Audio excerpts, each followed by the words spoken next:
നിസ്സാര കാര്യമല്ല. അപ്പൊ ഇവരൊക്കെ പിന്നെ കാൽഷീറ്റ് നടക്കണം, സമയത്ത് വന്നില്ലെങ്കിൽ ടെൻഷൻ അടിക്കണം. അപ്പൊ അങ്ങനെ ഇത് പാട്ട് എഴുതി സംവിധാനം ചെയ്യിക്കാൻ എനിക്കിന്റെ ആവശ്യമില്ലായിരുന്നു. പക്ഷെ ശരി, ഒരുപാട് മണ്ണത്തിനൊക്കെ ചെയ്ത പടത്തിന് 26 പടം പ്രൊഡ്യൂസ് 45 ഡോക്യുമെന്റ് എടുത്തു. അപ്പൊ അങ്ങനെ ഈ സത്യമാഷ് ഞാൻ ആദ്യം കാണുന്നത് ഞങ്ങളുടെ ബന്ധത്തിലേക്ക് വരാം. ഞാൻ പാട്ടുകാരുടെ ആദ്യം മദ്രാസിൽ ചെല്ലുന്നു.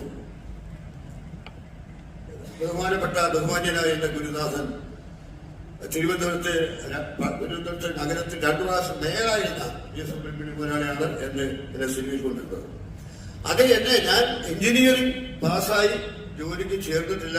ആ സമയമാണ് ജോലി ചേർന്ന് കഴിഞ്ഞിട്ടേ കോഴിക്കോട് അസിസ്റ്റന്റ് കൺട്രോളറായിട്ട് ജോലിക്ക് ചേർന്ന സമയമാണ് അദ്ദേഹം. അതുകൊണ്ട് അദ്ദേഹത്തിന് സാധാരണ പാട്ടെഴുത്തുകാരുടെ മദ്രാസ് വന്നേരം എന്ന് പറയാൻ പറ്റും. പക്ഷെ എന്റെ